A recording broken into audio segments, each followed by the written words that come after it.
Welcome to another Fear podcast. We hit the month of June and we're hitting it hard with zombies. Yay! My co-hosts, Marc, Keith, Scarlett. Welcome, guys. A fearless foursome. Yeah. Mama's Maiden already in the comment. How you doing, love? So, how's you guys been? It's been about a month now, I guess. Everybody's good. All good. All good. Fingers Keith, crossed. Yeah. Keith recovering? Getting there. Love to hear it. I have to go to an orthopedic surgeon next. They got to check some things on my shoulder. I had a checkup on Thursday, and he was doing some things with my arm because there's so much atrophy in my shoulder. And he did some tests, and one of them he had me like put up my arm like this, and then he tried to, I had to push up, and he pushed down. When he pushed down, my entire arm just like let go, and it was an insane amount of pain. So he's like, so sounds like you may already have a rotator cuff issue or some other thing going on there too that we need to get checked out. So doctor's appointments are definitely not over for you. So on the road to recovering, though. On the road. All the fun stuff. I'll be able to start swimming July 15th. Oh, that's gonna be nice. Well, yeah, we have a pool. We have a pool, and I can't use it except stick my feet in it. That's about it. Yep, another month, and you'll be good to go. Yeah, 30 more days. Yeah. So you guys could see, I did a fancy little background today. Yay! Those are the movies we're gonna talk about. Marc is gonna run the order, and just hop on, guys. If you have comments, if you have things to say about the movie, let's go. Yeah, come join us.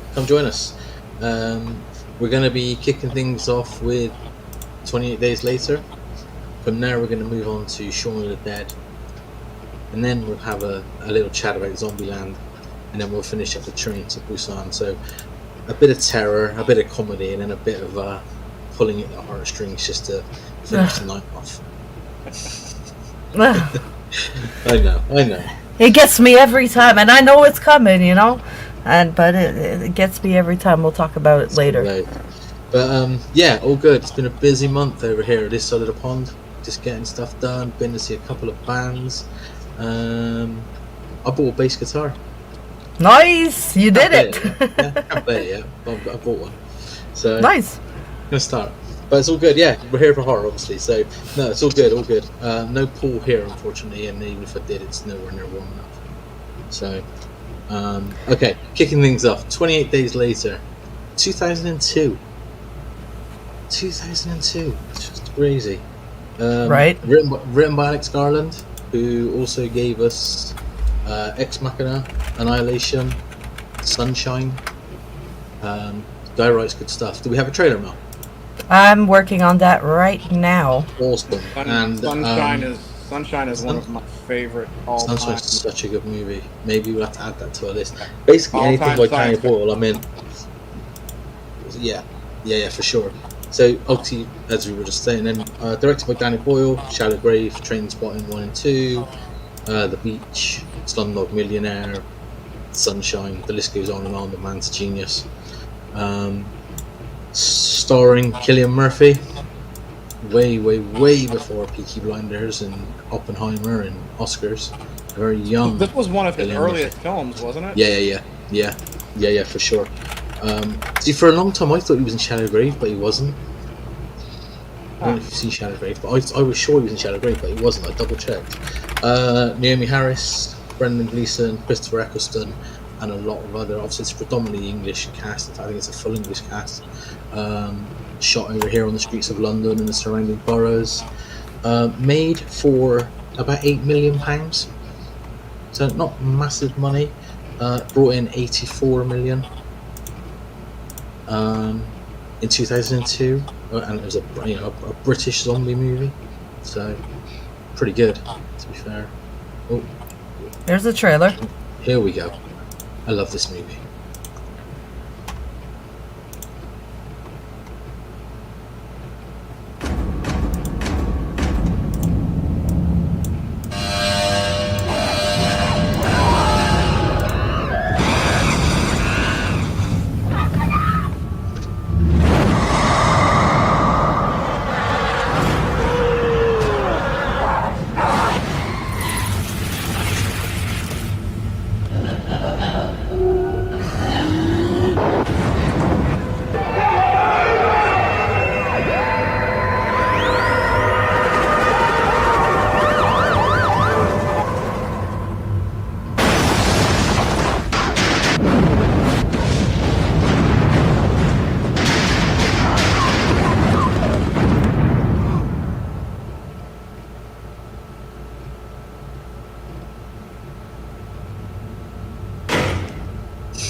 so eerie.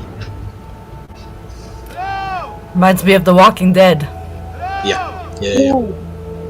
I think.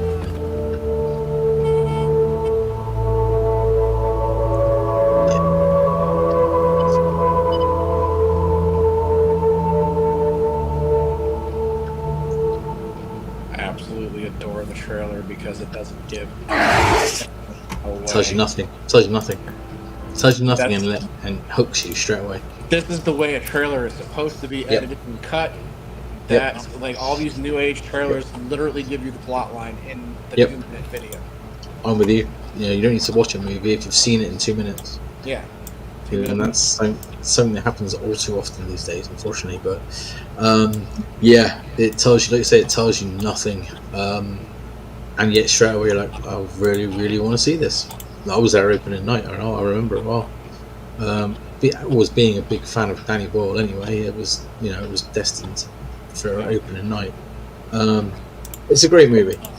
It's not the funnest of I saw this one in theaters. It's not the funnest of watches, let's be fair. It's certainly not the next two movies on the list. It's very grim, it's very graphic, it's very depressing in some respects, but it's also darn good. It's so good. You need to get yourself a Blu-ray copy or a better copy, I would say, for sure, or maybe a stream. It must be available on streaming. I would have thought it's somewhere. not. So is it not really? Yeah. So I went down the rabbit hole on the streaming thing. So why? Apparently, whoever owns the rights to it pulled it from all streaming because they're in the process of creating 28 years later. They are indeed. Finally, the fans have been heard. They removed it, and they removed it for one of the reasons of it being such a low quality. And what I read is that they're attempting to do a restoration on it and then re-releasing it in HD. That would be good. That'd be good. I've got the set. I've got the 2 in a Blu-ray double pack, and I have to admit the quality's fine. It's I need to find very, the very, very good. Yeah. I looked at the DVD. The DVD is the 2003 copy of the DVD. Yeah. It was like when it first came out, basically. And I don't really have like amazing DVD players. Like I have like PS5, PS2, in the house. I can play DVD and stuff like that. So it just came very, very, very low quality. I remember it having Scarlett start to sit through it. She passed out within 30 minutes. It's a grainy, gritty movie by nature anyway, so you take that into account, and then the quality maybe not there that you're looking for. And the thing is, if you're playing it on a machine that is of a higher spec, it's going to expose all the flaws, isn't it? That's what happens. Right. I think that was the issue, and she's of a generation now that's so used to high quality content and everything, even your everyday videos that you see on YouTube, shorts and stuff like that of content creators. This is something that didn't really make her scared. That's my boy. So two of my friends are they've just taken a few days away. They've gone to Morocco for one of them's 40th, so they must have just arrived and hit the all-inclusive bar. One of my guys. I love him. Okay, so 28 days later, for those who haven't seen it, starts with a group of activists freeing caged monkeys, thinking they're doing the right thing. Animals being treated poorly, treated badly is never a nice thing, obviously. Unfortunately for them, they were completely unaware that these monkeys have been infected with something called rage, which is a genetic virus that spreads rapidly and turns anyone who comes into contact with it into a... it is a zombie. They never used the word zombie in it. They say it's not a zombie, they're just infected, but it essentially it is. It doesn't take much time for them to turn, though, compared to other movies where, it's... Yeah. Right, rage zombies, like as soon as you are bit, it's like 30 seconds and you're time. So, interestingly, Zack Snyder gets all the plaudits for the Dawn of the Dead remake and the Fast Zombies. This came out 2 years earlier. This came out 2 years before Dawn of the Dead. So, that's not the... Scarlett, can you mute? Because you guys are in the same room, eh? Is that what that echo is? Yeah, it's the echo. Yeah. So although Snyder gets the plaudits and that was a fantastic remake, Danny Boyle did it about 2 years before. And then, of course, you've got a very young Cillian Murphy, waking up in a hospital. And there's nothing, like you say, very much Rick from The Walking Dead waking scenes.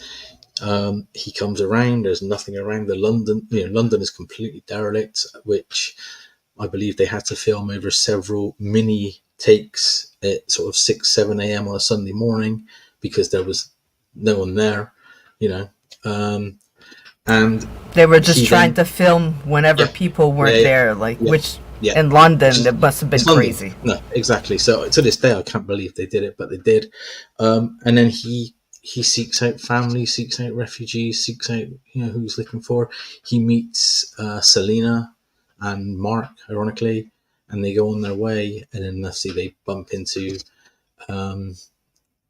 Brendan Gleeson's character, whose name escapes me, Frank, and Hannah, and that's when things really sort of rocket up. That's when things escalate, and then they're heading for what they think is paradise and a safe life. And when they meet a troop of British Army soldiers, they think they're safe, but not really.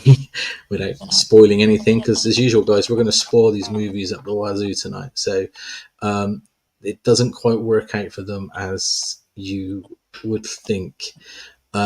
This film is broken down into quiet parts and just erratic panic. You have nice parts where they have conversations in the cab and they find apples and everything's nice. Next thing you know, it's just sheer blood and thunder of panic and running for your life because these rage-infected people are moving at a mile a minute and they're just chasing you down constantly. But it's one of the zombie movies that feel real. It feels like it could happen that way. You know what I mean? It's not over-exaggerated. It's not... It's scary. Yeah. And the reaction they have is on point. Yeah, for sure. Not knowing what's going on, and exactly. Yeah, it's not it's not a comet. It's not just people coming out of the ground. This is a virus essentially. Which, when you think what we've just gone through as well, makes it even more terrifying. Obviously this was back in time before we went through everything we went through, but it makes it even scarier. So it's a fantastic movie. Obviously, it did so well that we got a sequel, which is hugely underrated and still very good. And as Keith mentioned earlier, we're finally going to get a 28. That's years. I want to say years later, yeah. And thankfully, people have. I was actually talking with my wife about that, and I was like, "Why wouldn't they do months? I don't understand that. Like, why does?" No, I know. Well, I think because it's been over 20 years. In that time, yeah.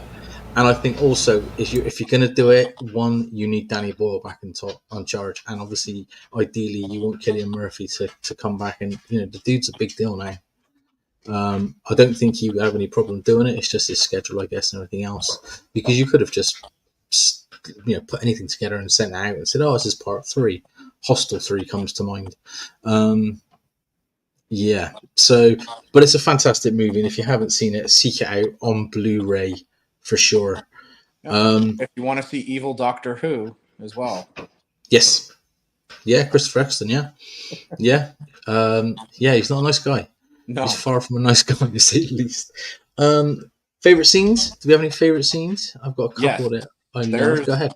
There's a few. So the opening scene where he gets out of the hospital and the streets are just barren, and otherwise the city that is normally really busy is eerie as all get out. And I thought it was shot really, really well to really put an emphasis on the fact that this was a global pandemic, And another one of my favorite scenes, it's terrible to say, but it was so well acted by Brendan Gleeson, is when he gets the blood in the eye. Yeah. And his turning and him trying to, still be that awesome dad that he was, to try and protect his daughter from himself at this point, knowing that he's turning. Yeah. It's and I also like the political aspect of it, where you have it shows that sometimes there's an old phrase, the road to hell is paved with good intentions. And while those animal activists had good intentions, they did not know what they were about to No, unleash in the world. no. So that goes to show you have to be careful with the things that you choose to do in your activist life. Mm-hmm. So that was kind of like a message to kind of be careful, because you don't know what you could unleash upon the world. You may be trying to do good and you might save a couple of things and then kill a million. So Exactly. No, exactly, for sure. I don't think personally this one's overly gruesome. It's gruesome. We look at the sequel, for example. The sequel ramps up the gore, but tones down the tension. Danny Boyle's not involved, and that's clear for all to see. It's still a good movie. It's still a decent movie, but it doesn't have that feeling running through it that you get from a Danny Boyle movie. What about yourself, Mel? Any favorite scenes? When what's his name? When Jim releases, the infected that they kept there in the camp. Yeah. I mean, being a woman myself and what they do to women, I was like, yes, it's for sure, for sure. But they deserved every bit of that. Oh yeah, like Keith said though, the blood drop in the eye, it just shows how fast people could get infected. It's just, usually it has to be a bite. It has to be something big. In The Walking Dead, they cover themselves in zombie guts. Yeah. You know what I mean? In 28 days later, they wouldn't have done that. There's no time 28 days later. There's no time to take the They couldn't have done that. I mean, with the way those zombies were, I don't think that it would have masked anything. No, because they're not zombies, right? But even if that would have worked, are you gonna take a chance of running that blood close to your eyes like that after seeing that man get one drop of nope? No, exactly. It's like you say, because they're not quote unquote zombies in that respect. The method doesn't work. I love the Jim Berserker scene, as I call it, where he has no choice but to go, nuts. I think that's just, it's been building and building and building, and he has no choice but to, eventually save the woman he now loves, clearly, along with Hannah as well. And, he just goes full on Berserker. That scene is fantastic, which leads up to the letting the infected loose. But the other scene I really enjoy, and I'm sorry I shouldn't laugh, but I just find it quite amusing in a really horrible sort of Marc way, is when Selena kills Marc. So they've just met Jim. Jim doesn't know what's going on, and he gets the tiniest little bite, and she's like, "Are you bit?" And he goes, "Yeah, but it's." And before he even finishes the sentence, she just butchers him. But that brings back to what I was saying earlier, the reality of this. You don't mess around. I'm sorry, you're my friend. I've been with you, but you're bit. I mean, emotion. You're dead. Survival instinct kicks in. But like you said, she didn't even hesitate. You got bit, bang. Yeah, done. Jim's still trying to work out what's going on. He's taking it back. If you hesitate in a zombie apocalypse, you die. It's that simple. Yeah, exactly. But I just find that whole section, that whole setup of that hammers home exactly what he's waking up into. And that reminded me too. The other scene in the beginning, right before all of that, is when he's in the church, and that's a great scene. And we see the infected for the first time. Yeah, that's a great scene. That's when he thinks he's safe, isn't it? He thinks he's finally found salvation. He's found somebody, and it's like, he's like, it's sorry, Father. Yeah, it's a great movie. It really is. I mean, I hold it to the highest standard. It's a 5 out of 5 for me. It always has been. And the sequel's decent. It is. It had a good cast. Robert Carlyle was absolutely fantastic in that film. Yeah. The sequel's decent. It had it had Idris Elba. It had Jeremy Renner in it. It had there was quite a few big names. Yeah. Byrne. Yeah. It wasn't sort of a just chucked together for TV movie or a cheap cash in or anything. It was a decent movie. A couple of bits of trivia from this one. So the bulk of the infected who were cast, because they actually, it's all done practically. So the bulk of the infected cast were all actual either professional or semi-professional athletes. to make them quicker. It's yeah, okay. Makes sense, right? Makes sense. Yep. And this is another one that also blows my mind because it never happens, or very rarely happens. This movie was almost entirely shot in sequence, opening credits to close credits. Obviously, films normally shot in sections and put together and edited and so on. This film was almost entirely shot in sequence. Yeah, you're right. That's not done very often. It's not That's done. pretty cool. No. Not done. No, it's not done at all. But it is a masterpiece in a time where horror was starting to pull back. We were starting to get decent movies again. The 90s were a bit up and down. The early 90s had their moments, but when you've got powerhouses of movie making like Danny Boyle putting his name to things like this, it's going to be good. It's clearly my bias is shining through. The man can do no wrong in my eyes. So yeah, it's a great movie. It gets 5 out of 5 for me, no question. And I can't wait for part 3. It's definitely one of my favorite Has to be. Yep. And in terms of British horror movies, it's up there with the very best, in my opinion, for me personally. I don't know if it's better than The Descent, but it certainly isn't. It runs it close. So yeah, it's a great movie. Check it out, guys, if you haven't. We got anything else to speak about on the fantastic 28 Days Later? Good luck finding it. If you can actually find a DVD or Blu-ray version of it, they're very here in the UK. If anyone's awake here in the UK, apart from myself, because obviously it's later, it is available on some streaming services. I'm pretty sure you can get it on Prime for like £2, maybe even £2.50. It might even be free on Prime now. But you can get a double pack Blu-ray for about £10. So about like you said, they're coming for 20 years later, so everything's gonna get re-released. Yeah. I'd be amazed if we don't see this get a very brief day or two theatrical run leading up to it, because a lot of films have been doing that before the theatrical releases of reboots, sequels. Yeah, even The Crow, the original Crow, was this week. This week here, we had it, The Crow, for 2 days. I'm not hearing here, lots of bad stuff about that film. The new one. Yeah, I'm not looking forward to it. I have to be honest. I wasn't on board, and Dan, who commented earlier, is a huge fan, and he kind of can't wait, but also is very worried. And I look at it this way: it's not got Edward Furlong and David Boreanaz in, so it can't be that bad. No, it's not Crow Wicked Prayer. So no, you've got a fairly good actor in Bill Skarsgård. So yeah, for sure. I have faith that he'll his acting will be fantastic. I just don't know if the writing and the storyline is going to be what we're looking for. Yeah, time will tell. I just hope it's not John Wick in a duster with no t-shirt on. But anyway, that's maybe a crow discussion is something for down the line. Maybe once a new one comes out, an old and new discussion, something on those lines. Sounds good. Yeah, definitely. Sticking with movies from this side of the pond, an absolute comedy classic, which I struggle to find anyone who doesn't love this movie. Love that movie. 2004's Shaun of the Dead. Scarlett absolutely adores that film. Love Yay. it.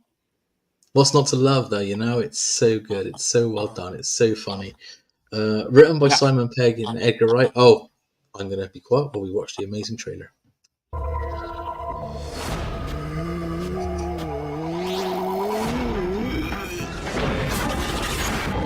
Do you ever think that modern life is not for you? Do you do the same dead-end job every day? Is your love life dying on its feet? To a wonderful mum. Have you ever felt that you're turning into the end of the world? A zombie? Maybe you're not alone. Piss it. Although no one official is prepared to comment, religious groups are calling it Judgment Day. It is vital that you stay in your homes. Avoid all physical contact with the assailants.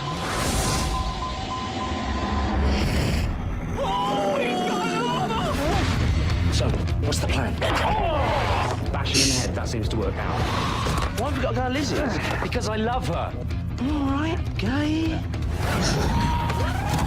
Do something! Wait there. under there? I'm coming!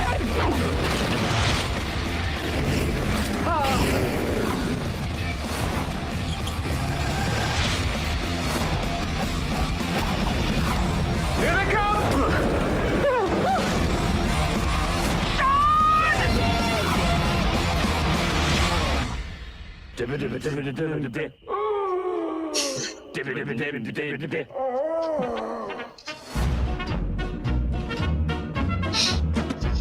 That part right there is one of my favorite scenes of all. So good. It's so good. I grew up on British comedy stuff. Like I was a massive fan of like Mr. Bean, and like I watched every. So I've always enjoyed British comedy, where I know some other people just don't. I'm so happy that she loves this though. She gets British comedy and laughs very much so. And I just get the feeling that Simon Pegg was essentially kind of more or less being himself in this film. Mm-hmm. And I felt the authenticity that he was kind of like his character. Yeah. I don't think there was a huge amount of theatrical range required for either Simon Pegg or Nick Frost, to be honest, in this movie. I mean, the "Don't Stop Me Now" scene. That's the one, right? Yeah, that's the one. We'll come to that a little bit later. Oh my god, that's the one for sure. I'd be amazed if we don't all agree on favourite scenes, even if there's loads of them. There's so many of them. So many of them. Like I'd be quoting most of the movie at this point. Exactly. Yeah, it's great. It's so good. Written by Simon Pegg and Edgar Wright. Edgar Wright directed. He would bring us other great movies like Scott Pilgrim, which I loved. And a lot of people didn't believe it or not. Certainly over here, it did really poorly. But I loved it. Baby Driver was great. And more recently, Late Night in Soho. And obviously, Shaun of the Dead was the kickoff of the Cornetto trilogy with Hot Fuzz and World's End. Yep. Which are all... I don't think World's End is as good as the other two, but certainly Shaun of the Dead and Hot Fuzz are top drawer. So, starring obviously Simon Pegg, Nick Frost, Kate Ashfield, and Dylan Moran, and a lot of other people you guys probably never heard of, and I hadn't either. You know, it's not a very big cast, really. Bill Nighy's obviously in it, who sort of rose to prominence, and again, thanks to the Underworld movies, I believe, and Love Actually. I was gonna say Love Actually was a big one because that was when that released, there was so many amazing actors in that I remember people all over the place were like, "We gotta go see Love Actually in the movie theater. It's a big romantic comedy. Come on, let's go." Yeah, that made some money, that movie. But then Underworld definitely was a big one for Bill, and then Pirates of the Caribbean 2, Dead Man's Chest. He plays Davy Jones. Yeah, I hold my hands up. I saw the first one in about 10 minutes of the second. Really? Never seen him since. Yeah, not for any particular reason. Just doesn't, things go by and you just don't always see everything. Made for about $6 million. Again, not huge money. Obviously, this is way before Simon Pegg and Nick Frost were names. Unless you watch Spaced on Channel 4 over here, which everyone did. This Side of the Pond. Space was a brilliant, quirky comedy, which is where a lot of these guys got their start. It brought in about $36 million, but it was predominantly released here.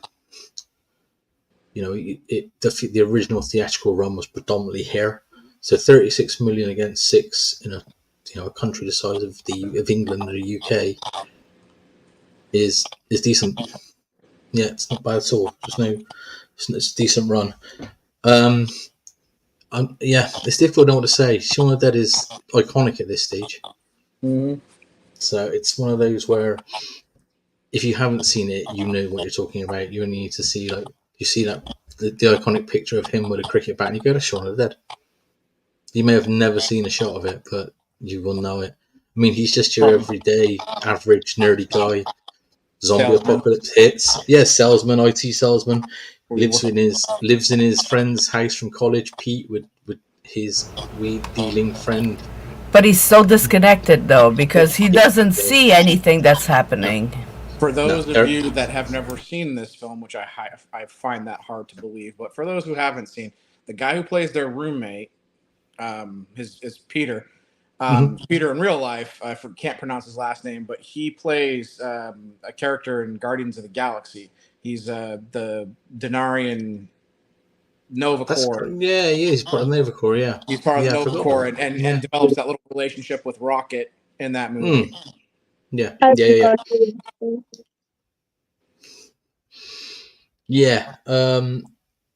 He loses his girlfriend. He's life isn't going particularly well for him, and then the zombie outbreak kicks in, and all of a sudden he has to stand up and be the hero and save his friends, get the girl, and hold up in the Winchester, essentially.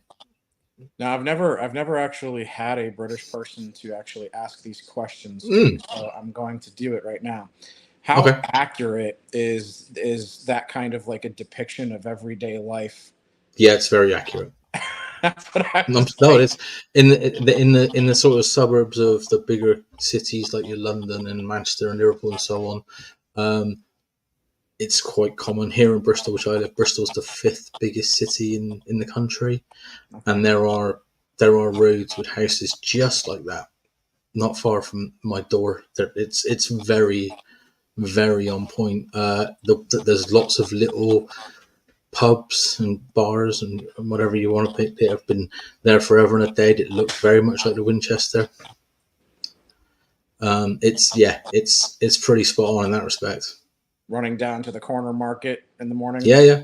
I've got one on the corner of Mass Road. I've got one literally a couple of 100 meters that way. Oh, I have to spend time in England, I swear. Come over. You're more than welcome, everybody. You have to still, as long as you can deal with the dog, you're good. But honestly, yeah, we've got a little market. It's open like 6 a.m. till 10 p.m. on the corner. Yeah, it's pretty accurate, I have to say. That's what I was hoping, honestly. Yeah, it's pretty accurate. Because again, it felt authentic to me. Like, even though it was a comedy, even though we're dealing with zombies, like it felt like the stuff that you see prior to the zombie outbreak, like the kid with the soccer ball doing tricks, going down to the corner market, not having quite enough, change for what you were picking up, and just telling the guy at the market, "I'll catch you tomorrow," or something like that. It felt very authentic for the time. Yeah. That side of it may not be quite as authentic these days. There's a lot more chains, but if you know people and if you have local stores and you're a little bit short that day, yeah, definitely.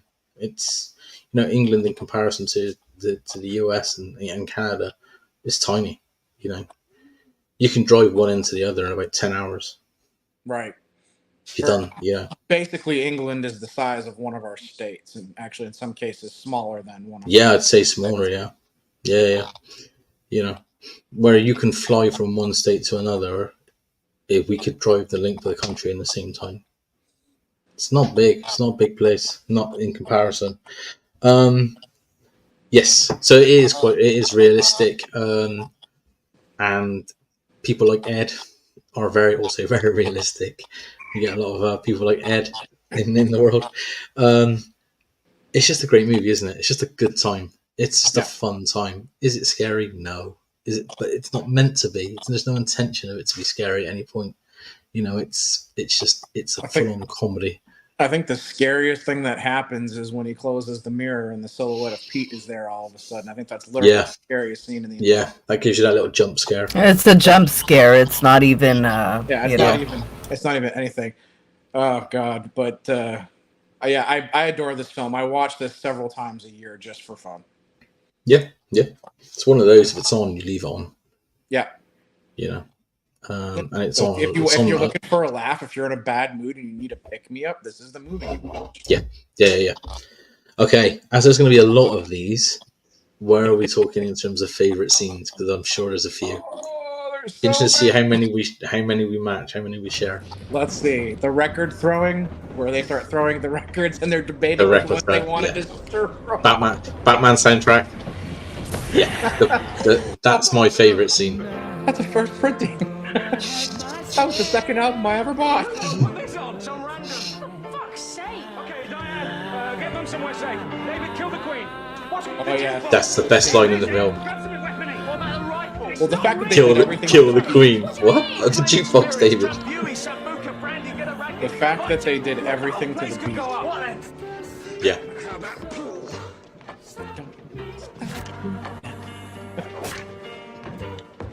So good. Okay, John, it's time at the bar. I want to point out that you can see all the padding that's in that guy's shirt. Yeah. But that He's adds just to the holding his fun of arms it. out. He's like, just give it to me. Yeah. I think that adds to the fun of it.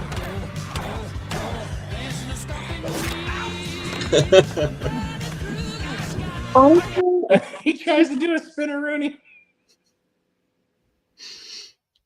He literally just So tried to good. do a spinneroonie. So That's good. right. That scene is right up there. But the scene, like you say, with the albums, he's like, the Stone Roses, I like it. So and so. Batman soundtrack, throw it. Just throw it.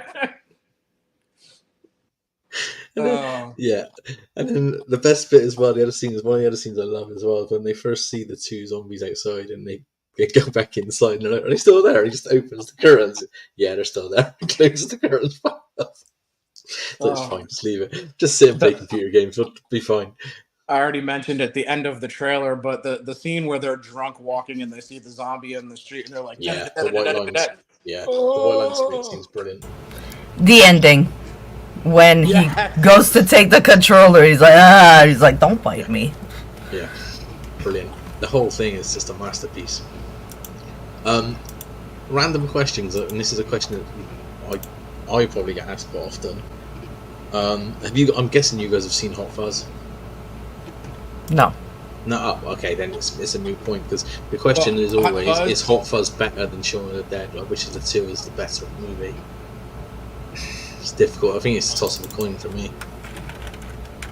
I still like Shaun better than Hot Fuzz. I did one of the funny things about Hot Fuzz though is that they do a couple of things that comes back to Shaun of the Dead, like the fence when he's trying to jump over the fence and stuff like that. Yeah. He ends up going through the fence again. Yeah, there's a few little Easter eggs of if you've seen one, you've seen both. Yeah. World's End is the weaker of the three. Yeah. It's not a bad movie, far from it. It's a good time, but when you've hit those heights, it's difficult to maintain them, obviously. Hot Fuzz was only filmed about, 20, 30 miles from here. Not far at all. But yeah, that's definitely one of the those are the scenes that stick out for sure. The Queen scene is brilliant. The vinyl throwing scene is amazing. The white line scene is amazing. The whole thing's amazing. Yeah, it really is. It's so good. What's your favorite? What's your favorite scene? When where Ed was like driving a car and he just broke it and then he took his stepfather's car instead. And that was pretty funny. That's a great scene. And he's playing the metal at full blast in a zombie apocalypse. It's like a Meals on Wheels type scenario. The funny thing about that though is they're talking about how they don't keep any of their previous life, and the first thing that Bill Nighy's zombie does is go and turn off the metal in the car. Yeah, exactly. Speaking of which, I almost forgot about this because I thought this was actually a stroke of brilliance. When he's the morning after, and they're watching the news, as he's flipping through the channels, each channel completes the sentence of the previous channel's broadcast of whatever it's broadcasting, which makes watching that scene, if you've never noticed that before, which makes watching that scene even funnier because of the way that it goes down. If you take that sentence from each broadcast as one long line, it tells you exactly how to survive the movie. Stay indoors, go for the head, etc., etc. It explains how to survive the movie, but because it's chopped up between multiple stations and broadcasts, it takes a second for your head to catch up a little bit with it. But it's so good. Little bit of trivia on this one, and this is mind blowing. George Romero was so impressed with this movie that he had Nick Frost and Simon Pegg be extras on as the zombies in Land of the Dead a year later. To think that the godfather of zombie movies not only saw this but liked it enough to go, you two can be zombies if you like.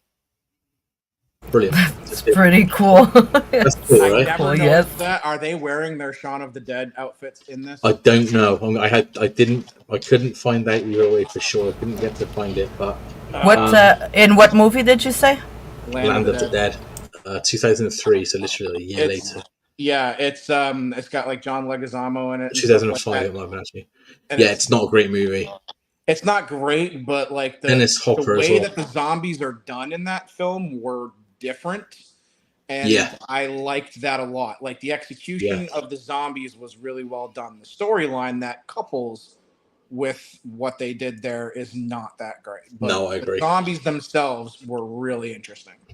Yeah, I remember going back and doing when I reviewed the whole series. How long ago? Probably a year ago now, maybe a little bit longer. And I hadn't seen Land of the Dead apart from the initial watch. And in my head, it was the one I was looking forward to the least. And that was still the case, but it was nowhere near as bad as I built it up and remembered it being. It's not great. Far from it. It's not a great movie, but there's some interesting takes to it. The zombie death match is where you could see them doing a cameo. Oh, okay. Hold on a second. You imagine being like these guys they're TV stars over here. They make a little English movie, and next thing you know, George Romero's on the phone saying, "Guys, do you want to come and be in my movie?" They would be the zombies, I think. Yeah.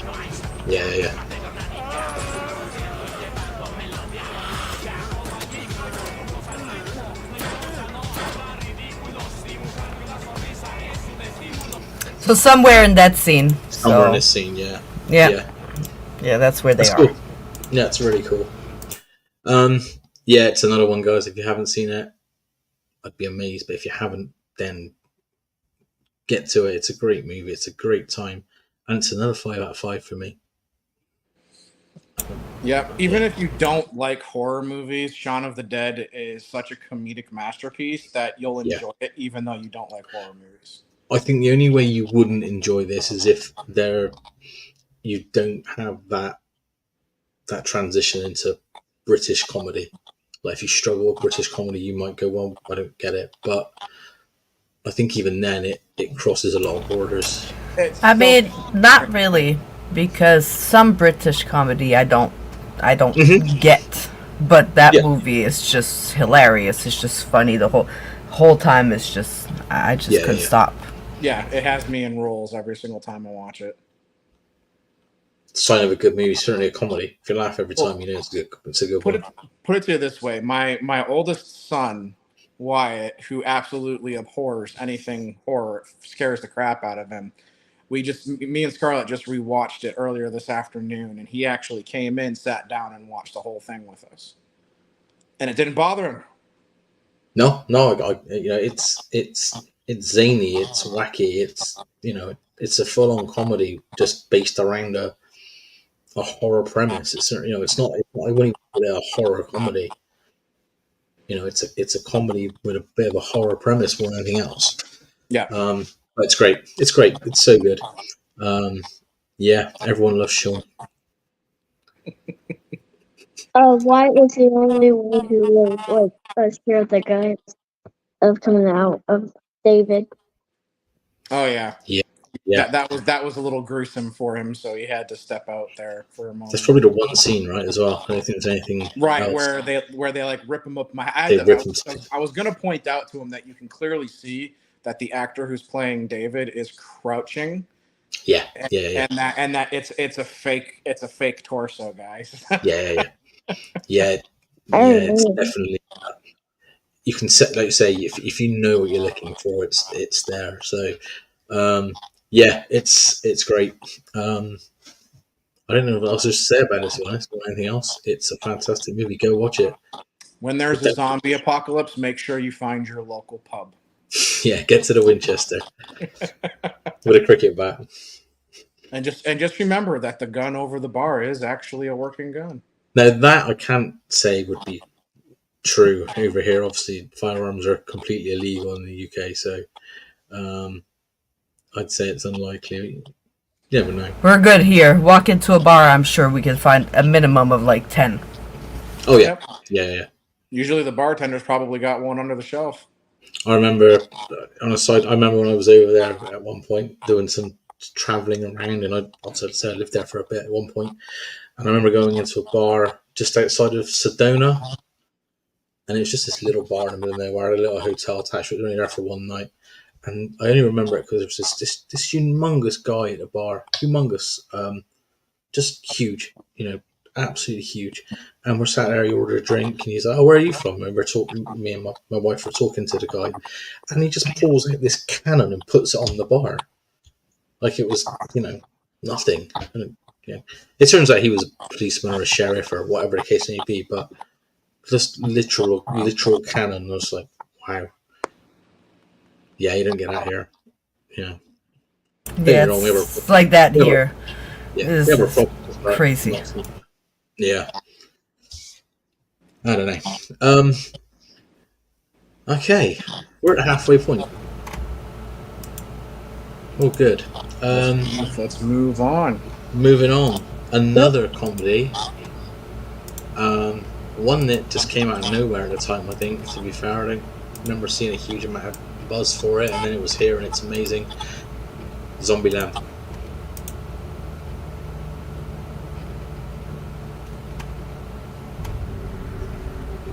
Planet Earth, home to over 6 billion people.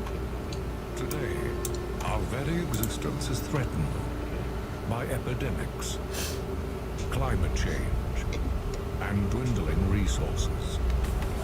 But those are the least of our problems.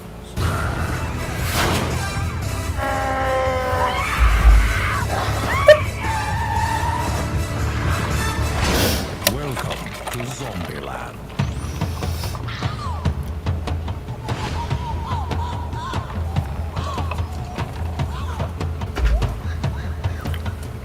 My mother always told me, someday you'll be good at something. I mean, I don't think she could have guessed that something would be zombie killing. What do you think? Zombie kill of the week? Close, but no cigar. Zombie Kill of the Week went to Miss Cynthia Knickerbocker.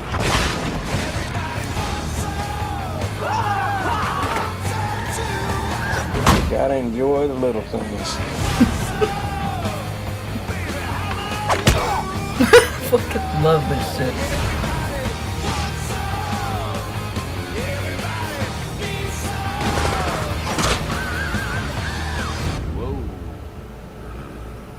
Well, these fellas really let themselves go.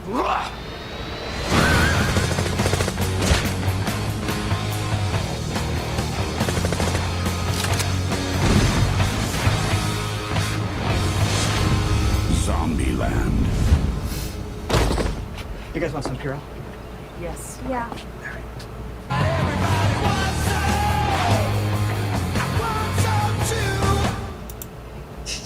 For those of you playing the home game, the body that they dumped over the balcony was Bill Murray.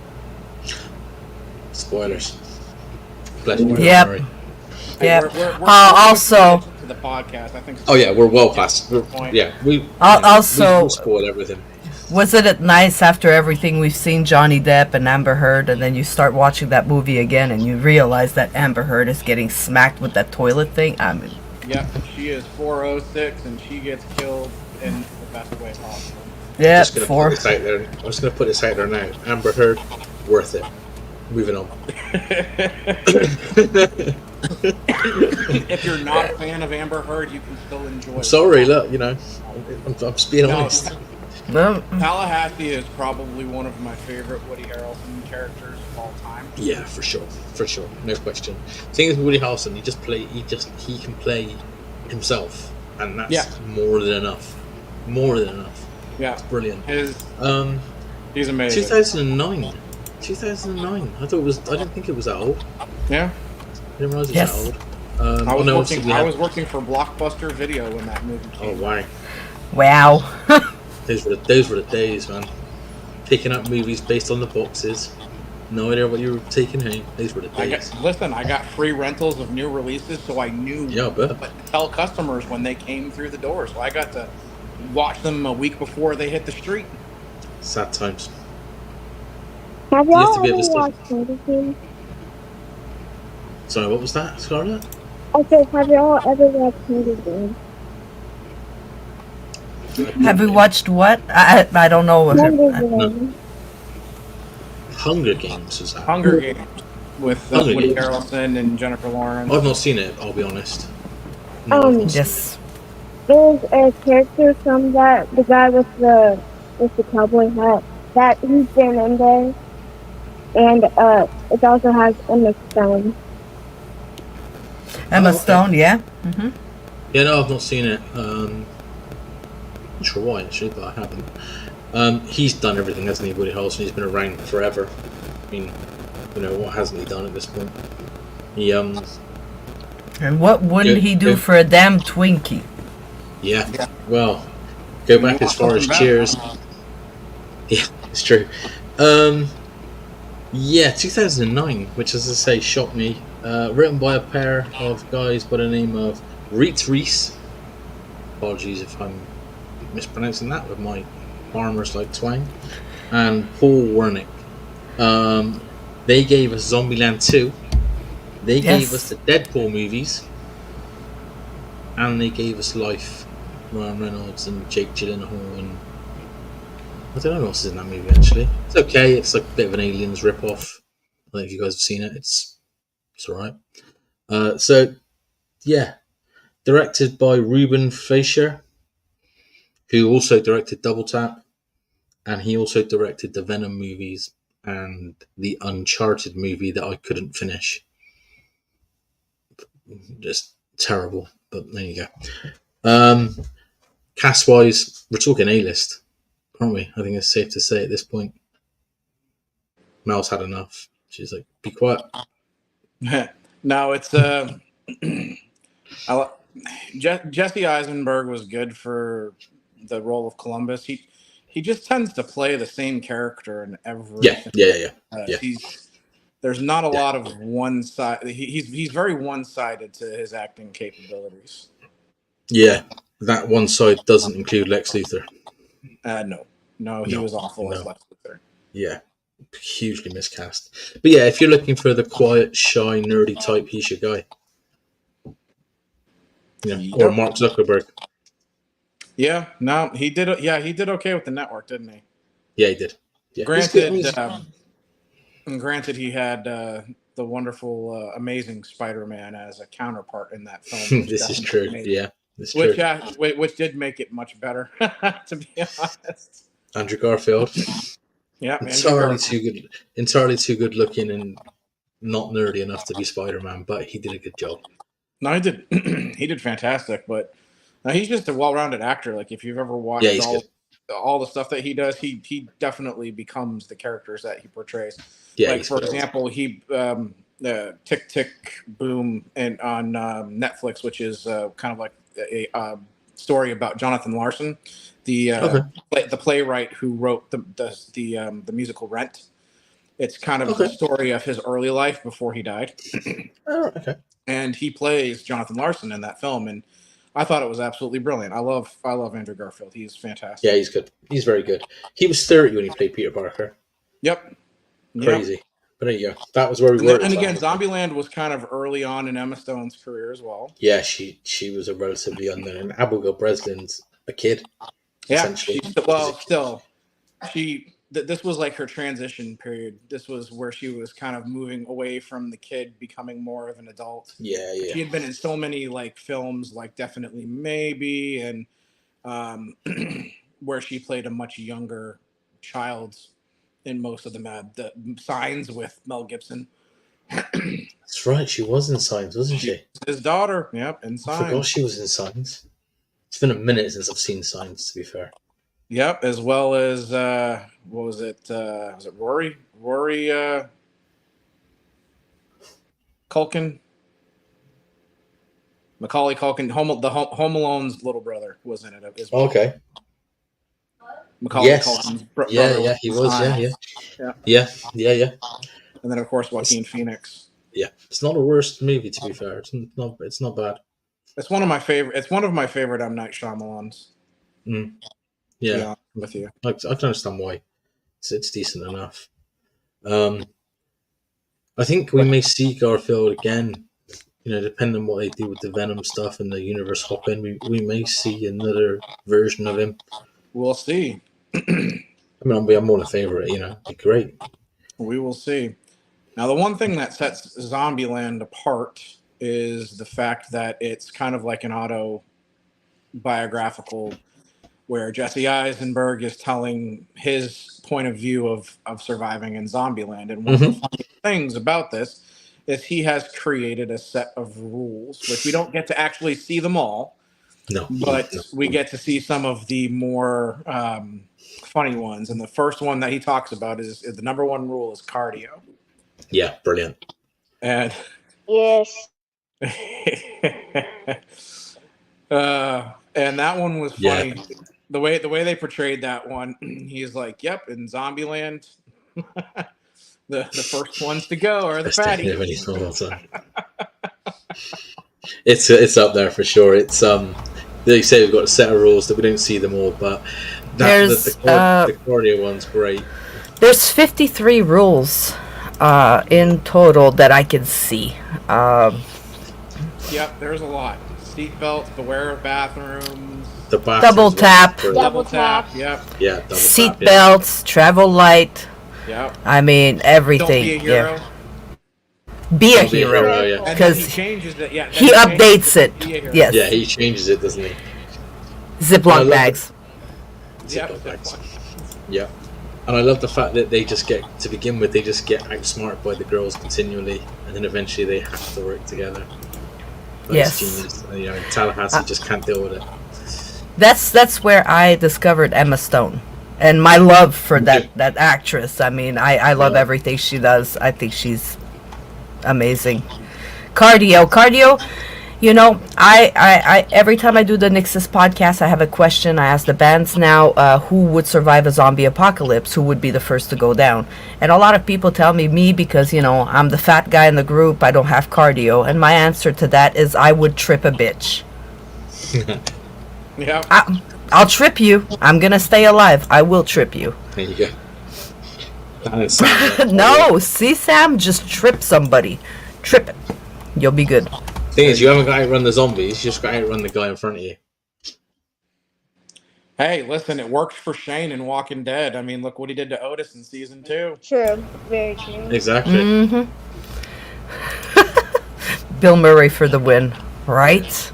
Yes. That scene, that's my favourite scene. Yeah. That's That is my favorite scene. Yeah, it has to be. It has to be. And he That's goes, I think I just shot Bill Murray, and he goes, I'm pretty sure it's just Bill at this stage. Yeah. So good. But Like, no, it's my fault. Miscalculated. Yeah. Probably shouldn't have scared him in the cinema. But it's a road movie, isn't it, essentially? I'm such a huge fan of yours. I mean, I swear, I've seen every one of your movies 1,000,000 times, and I even love your dramatic roles and just everything. 6 people left in the world. One of them is Bill fucking Murray. I know that's not your middle name. I've been watching you since I was since I could masturbate. I mean, not that they're connected. Former Queen Sheba about to become a Masters champion. Yeah.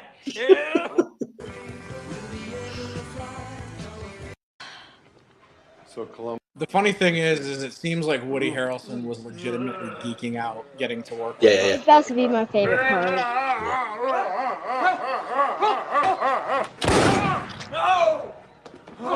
That's my favorite part.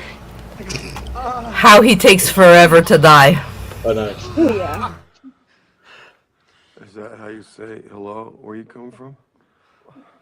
Oh my god. Oh my god, I can't believe I shot Bill Murray.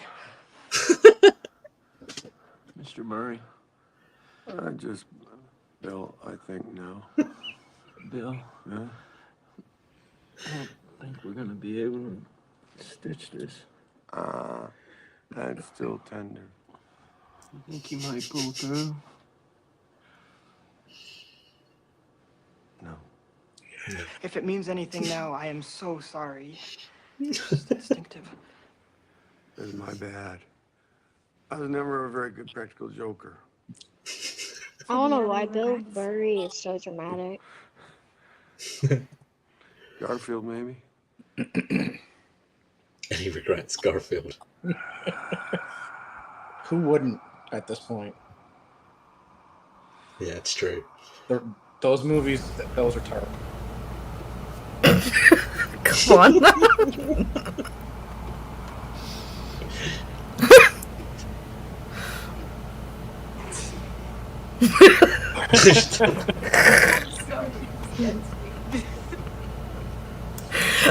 That would be me. So good. That would be me. So good. Well, he just finished saying that he was never a good practical joker, and then he does.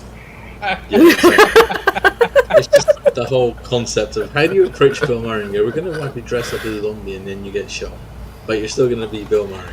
I'm willing to bet that all of that was improvised.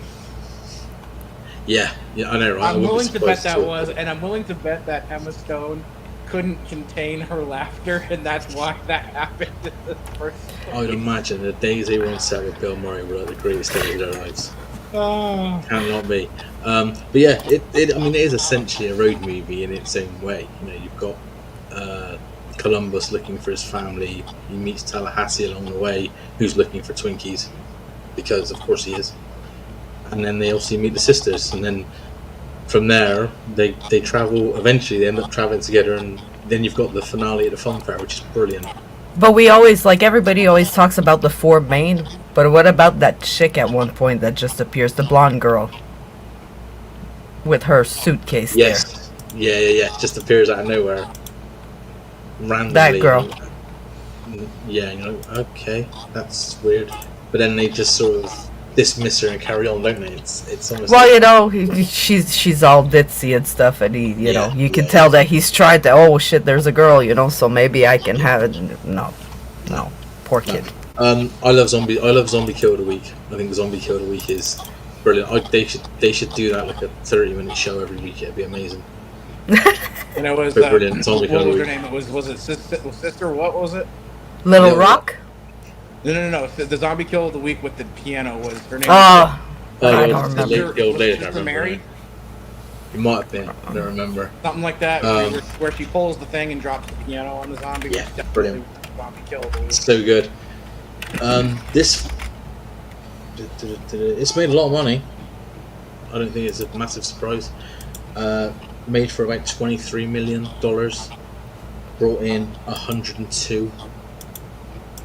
No wonder we got a double tap. Yeah, it made a lot of money. I bet you a good chunk of that was Bill Murray's salary for his one. You know, right? Well, interestingly, little fact for this one I found out, which is hilarious.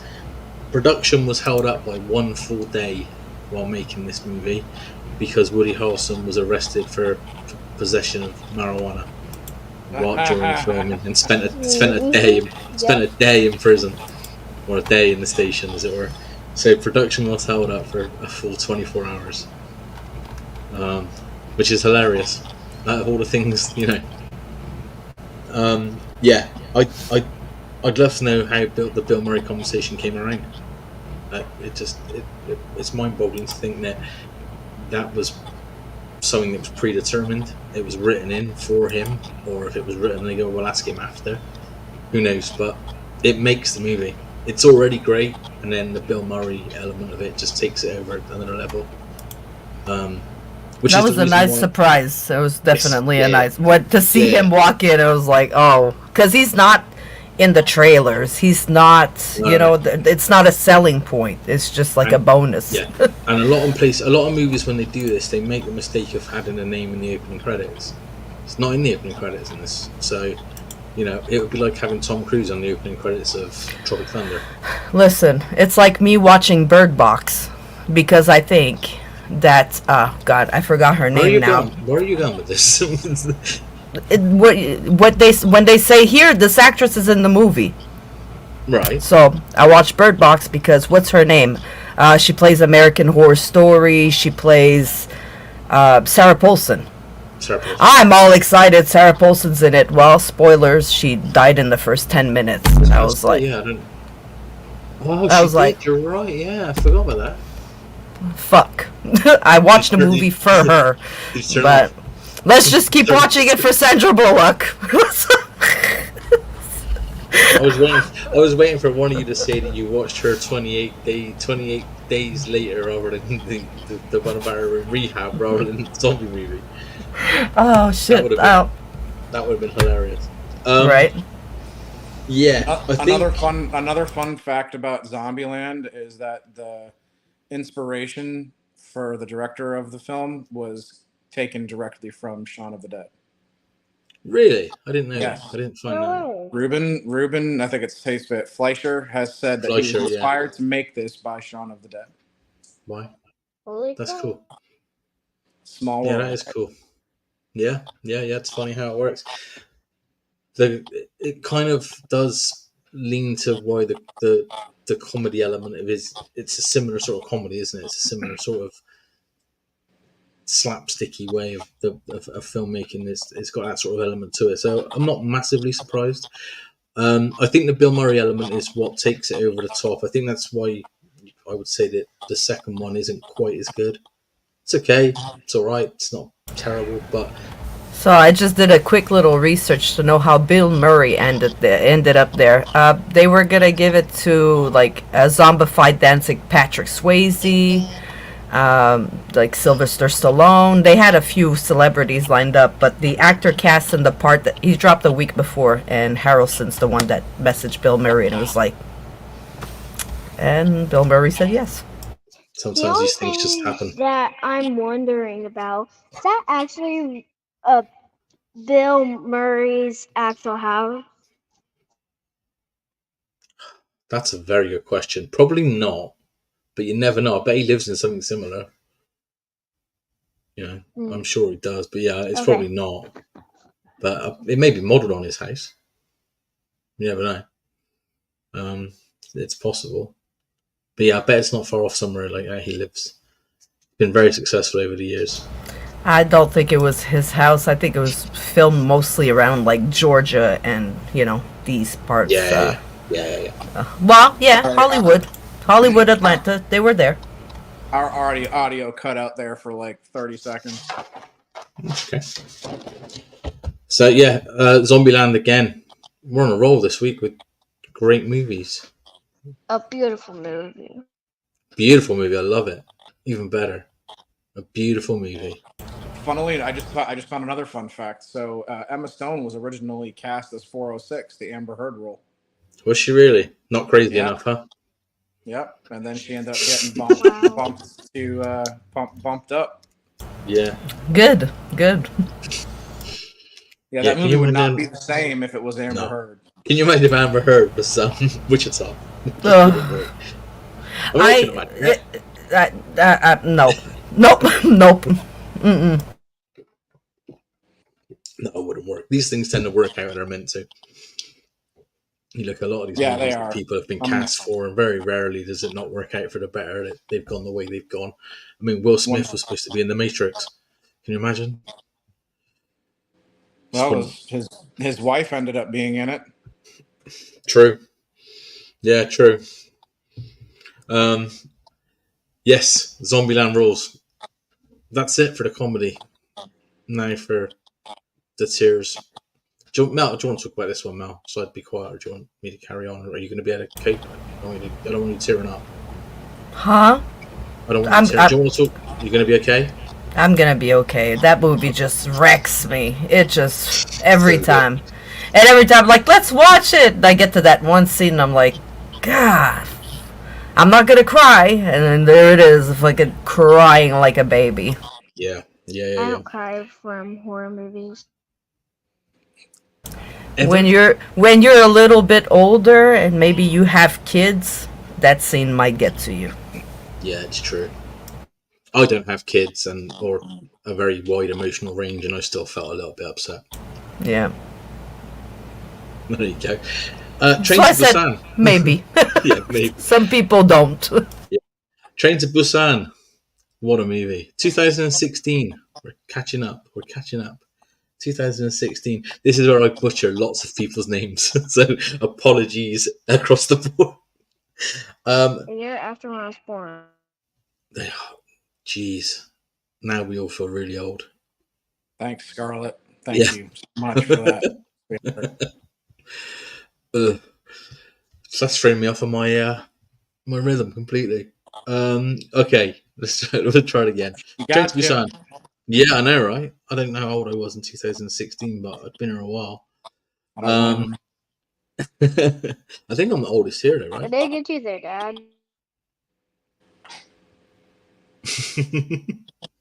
She's to my Right, okay, she's here we go. I'm going to butcher these names after the trailer. Let's do the trailer first. KTX 406 열차가 곧 출발합니다. 저기요. 이상한 사람이 하나 타고 있는 것 같은데. 팀장님, 여기 11호차 응급 환자 발생했습니다.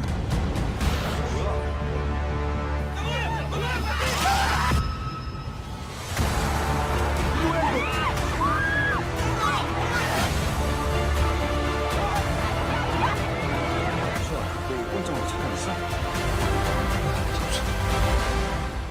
알려줘, 제발.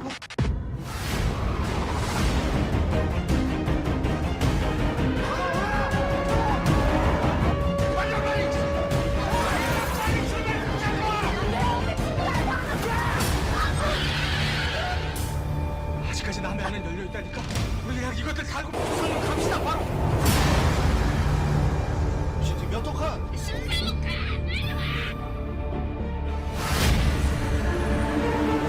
상황 끝나면 들어와.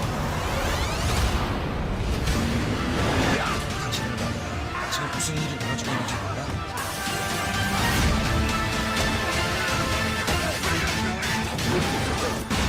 우리 열차는 더 이상 부산으로 운행할 수가 없게 됐습니다.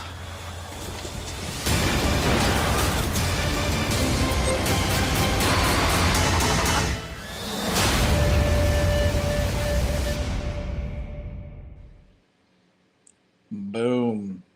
So good, so good. Some callbacks to the zombies of 28 Days Later. They moved a lot faster Rapid. than the zombies. And in a confined space like that, that's what does it. That Yeah, confined that was space even makes quicker. everything feel quicker. Yeah, so the guys behind this haven't actually done a huge amount of work. I've found 4 movies between the writers and directors, one of which was an animated zombie apocalypse movie called Seoul Station. It's Seoul, Korea, spelled Seoul Station. Written by a guy named Joo Suk Park. That's pretty good for me. And directed by Young Sang Ho. I'm on a roll. This is where it goes bad, really. Starring Gong Yoo, Jung Young Mi, and Kim Sram. Okay, that wasn't too bad. You also have to add Ma Dong-seok into it as well. Yes. And Yeah. the reason why I'm going to say it right now is because his character is legitimately my favorite character in the entire movie. Yeah. Yeah. And also, randomly, in everyday life away from movie world, he was Gong Yo's personal trainer.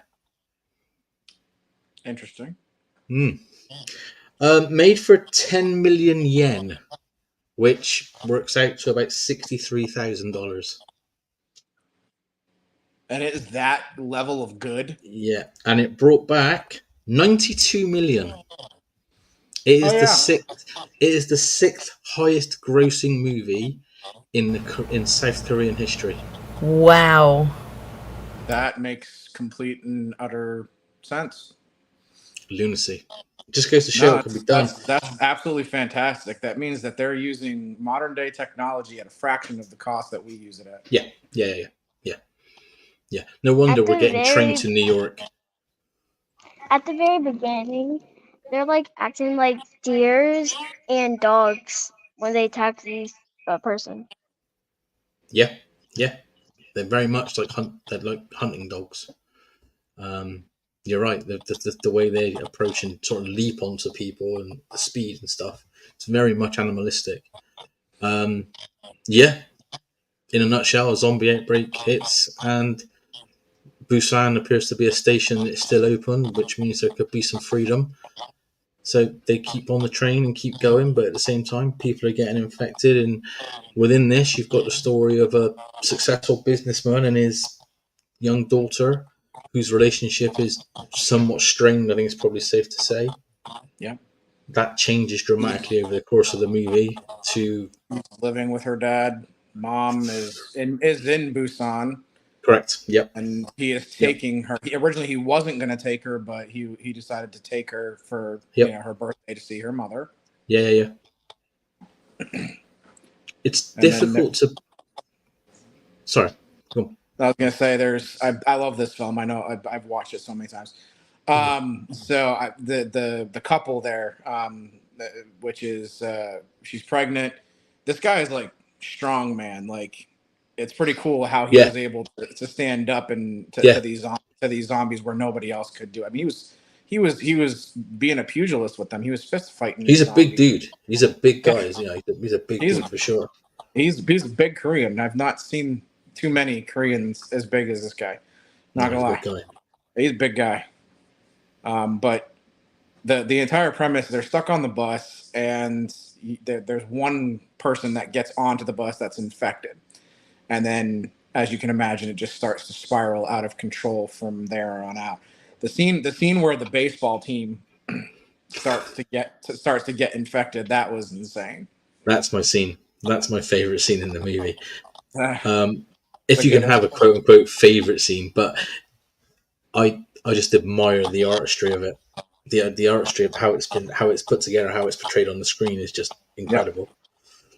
Nope, they had a really good storyline, the way they put it together. Yeah. Just made it successful. And then of course you have the one thing I've seen in a lot of the Asian filmmaking and stuff like that is they do a really good job at creating at least one or two characters that you just really want to punch in the face and that you really hope that they die at some point throughout the movie.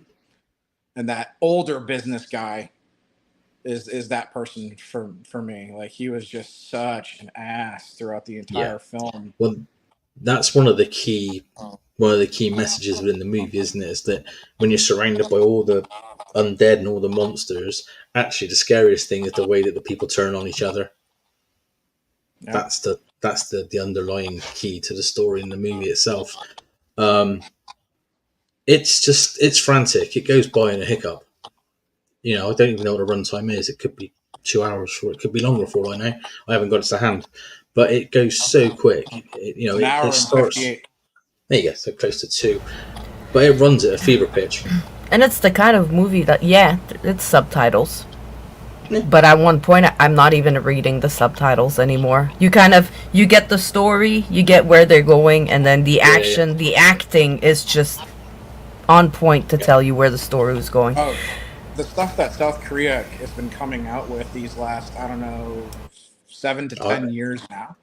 Probably longer. Yeah, probably longer. Probably longer than that. The stuff's been brilliant, and everything that I end up catching from South Korea on Netflix or anywhere else that I see a film from, I'm always enthralled with what they do. There's a horror TV show that I also believe is done from South Korea called The Kingdom, which is like olden times where I watched this based on your. Wow. I think we talked about this before Fear was called Fear, way back, maybe episode 1, way back when. And I watched it based off of you talking about it, I think. It's really good. Yeah. Sounds familiar. Yeah, it's really good. Yeah. The Kingdom. It is a very unique way of portraying a zombie outbreak.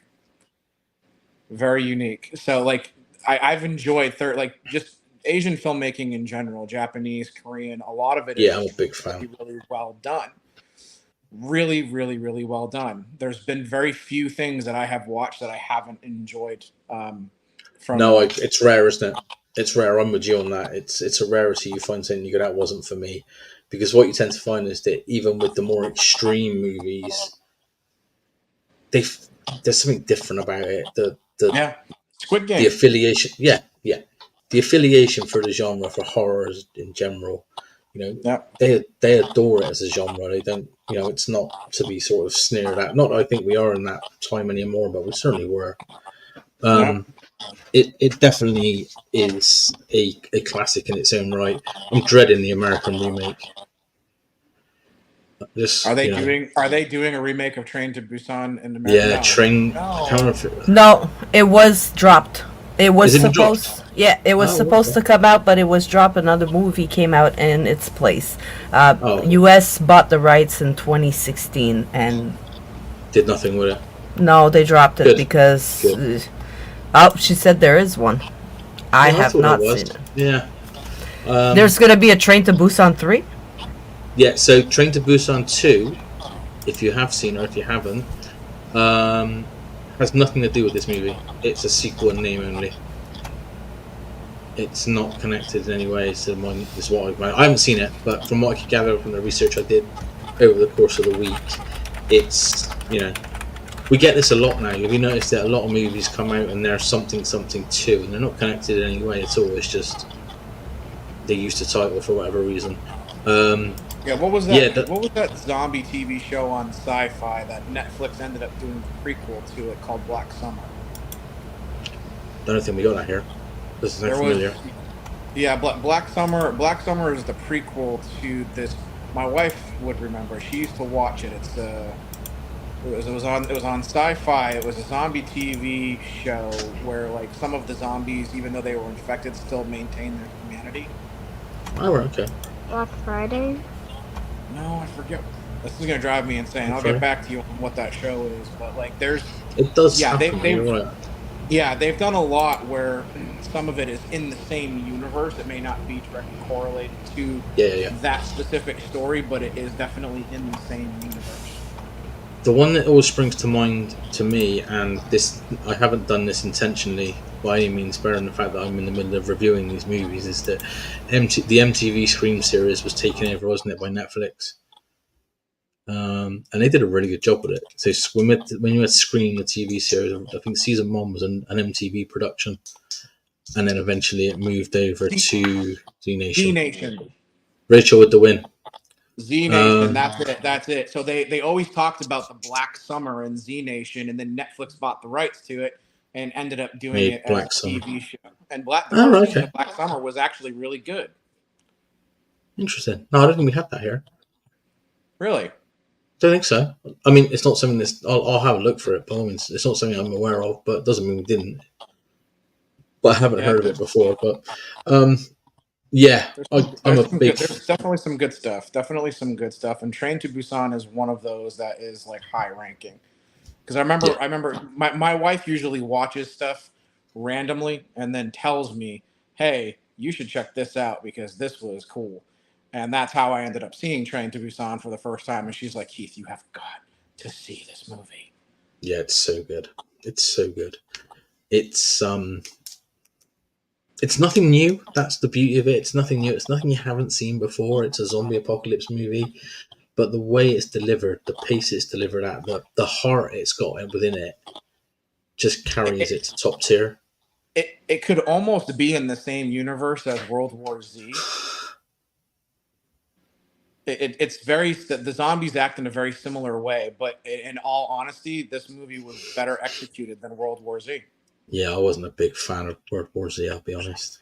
Only because I read the book. I think probably that didn't help. Having read the series. The best part of World War Z was when they get to that CDC. The scenes inside the CDC where he's in the viral lab and that one zombie is right there. That was probably the best part of the entire film. Yeah. I think unfortunately for them at the time, CG wasn't quite where they needed it to be. No, you're right. You're right. Yeah. Well, no, it was. I just don't think they executed it well was the issue. I think it did well. I think it made a lot of money. Well, no, I mean, I get what you're saying. I know what you mean. Money, yeah. But like from the CG standpoint, I think they did have the right kind of CG at that point because it was after Avatar, if I remember correctly. So CG technology was there. It's just I don't think they. I guess it depends how much money you pump into it. Right, and I think they rushed it too. They rushed it to get out because of it. Yeah, see, the book, Rachel just hit it right on the head. The book version of World War Z is so much. Yeah, it's great. Yeah, it's great. It's one of the, as I say, that's why I think the movie didn't hit for me because of that very reason. But a remake or a sequel or whatever the situation may be when it comes to Train to Busan, I'm kind of against it. I thought there was a second one. Well, there is a second one, but from what I could find out, it's a sequel in name only. But it's not necessarily a continuation, which, as I was saying earlier, we get a lot of that. Train to Busan 2 takes place 4 years after the original movie. Yeah. So it is a sequel, but it's not like a direct sequel. It's Yeah. like after Yeah, things have started to die down, and it's a completely separate story from the original story. And it did not do so good. It was at like 55% No. Rotten Tomatoes, Yeah. 5.5 out of 10, 3 stars Yeah. from fans. It didn't do very well. No, it didn't hit. I mean, I think the problem is as well is that you're looking to do a sequel to a movie that the niche of it is that it's stuck on a train all that time. Yeah, it's also known as Peninsula. Ah, okay. Standalone. Yeah, it's called Peninsula, and it's a standalone sequel. Yeah. So it's, I think, because of the nature of the movie, the train element, everything else, it's a perfect standalone movie. Just leave it be. We don't need. Yeah. Not everything has to be a sequel or a universe or a whatever.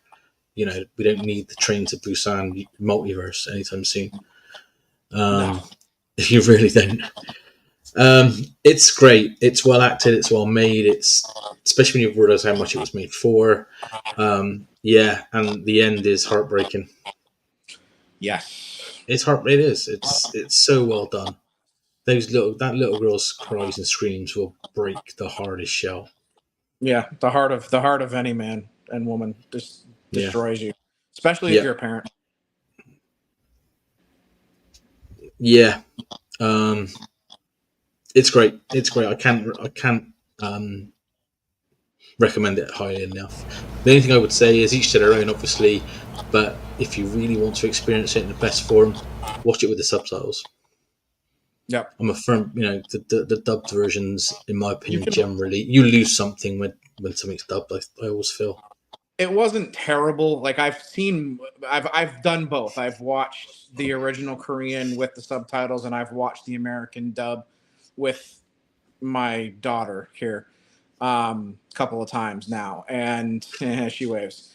And it's not terrible. Like I've seen a lot worse dubs than this one.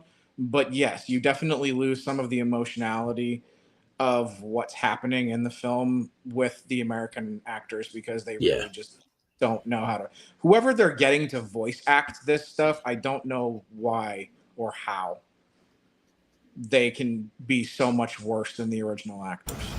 I cry when it's about kids. If it's about an animal, Rachel, I will completely lose it. I can't do it. We watch movies, and when a scene comes on where an animal's gonna get hurt, Amanda tells me, "Close your eyes." I just sit there, and then she tells me when I can watch it again. Like I'm a big toddler when it comes to that, a big baby. I Am Legend. The German Shepherd. Yeah. Mm-hmm. That's another one. Mm-hmm. Yep. I can watch any horror movie. Adults are dying, getting killed. I'm like, no problem. A dog dies, I'm like, oh my god, why? Like, man, you must have had a hard time with multiple episodes of The Walking Dead. Then. Yes. Did you see the news? Did you see the? Died. Yeah. Did you see the news this week? Yeah, yesterday. No. Yeah, the dog that plays dog died yesterday. Died this week. Oh no. Daryl said. Norman Reedus said that he's lost his greatest ever on-screen companion. Oh, puppy. See, I can't do puppies. The dogs from the original Thing movie. Yeah, no.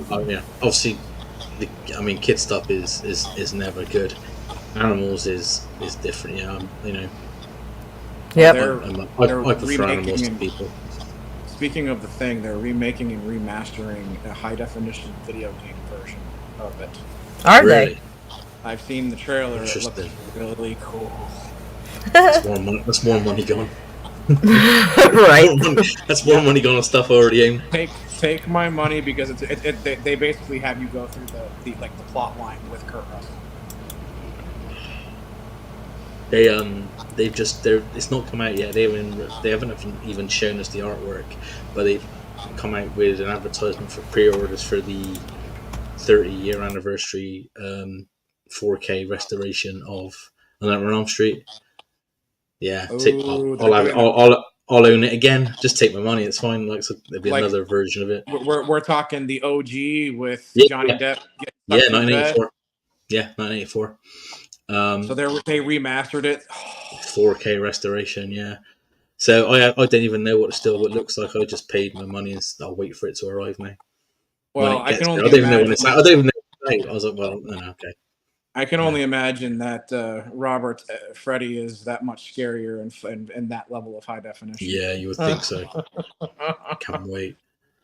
So, Here comes the this one is- nightmares again. Oh, damn it. Sleep's overrated. Exactly it. Take it. Take all our money right now. Take it. Take my money right now. Yeah, exactly. That's exactly what happens. Yes, that's it. That's our movies for this month. All great movies. No weak link in any of them, I don't think. Nope. No. This was a high quality choice. And Zombie Week's easy to get wrong.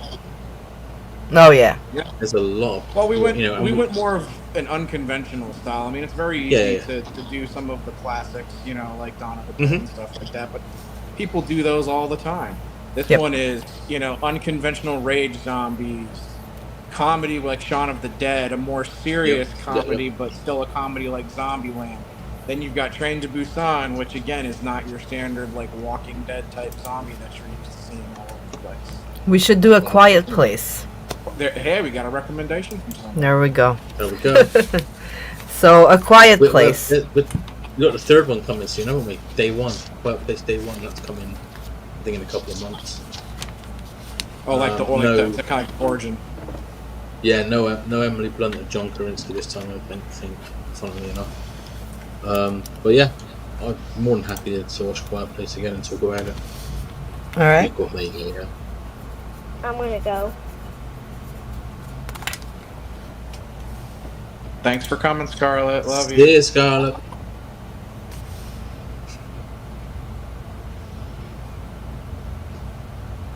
Oh. Thank you, Sam. Another great problem. Thank you, buddy. Signs. Oh my god, I haven't seen that. We were talking about something. Jinx. We did talk about that one. That Let's do one Signs. for me. Let's do that because that one definitely has some really great moments in the way that the storytelling ability is one thing that M. Night Shyamalan does not lack, and his ability to tie things back and stuff like that. You may not always get fooled by the surprise endings and stuff like that, but the storytelling is literally just awesome. Every month with Dashcam. Every month. I mean, we'll have to do it. We'll have to do Dashcam at some point. I want to do Midsummer at some point too. I want to go into the. Midsummer's great. I mean, I'm like, I know Scarlett likes to participate with us, but also some movies, like Midsummer has some pretty wicked scenes. Exactly. There's stuff that we won't let her watch. Yeah, that's what I'm saying. So we can always make sure that we have at least one movie that she can review with us. But some movies, like I was looking at Midsummer earlier and I was like, no, don't worry, Rachel, I wouldn't let my kids watch Midsummer, so. Too deep. That's traumatizing.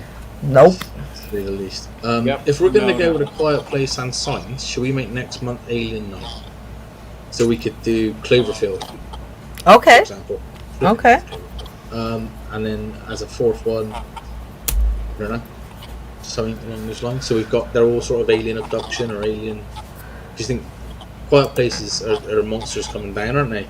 Signs is aliens. Cloverfield's an alien, Yeah. Cloverleaf. Yeah.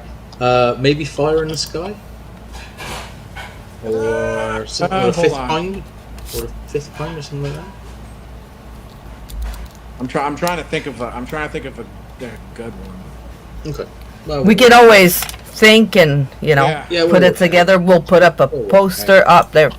The Baldwin movie. No. She said, "Wait, I'll find the right one. Annihilate." And you on about the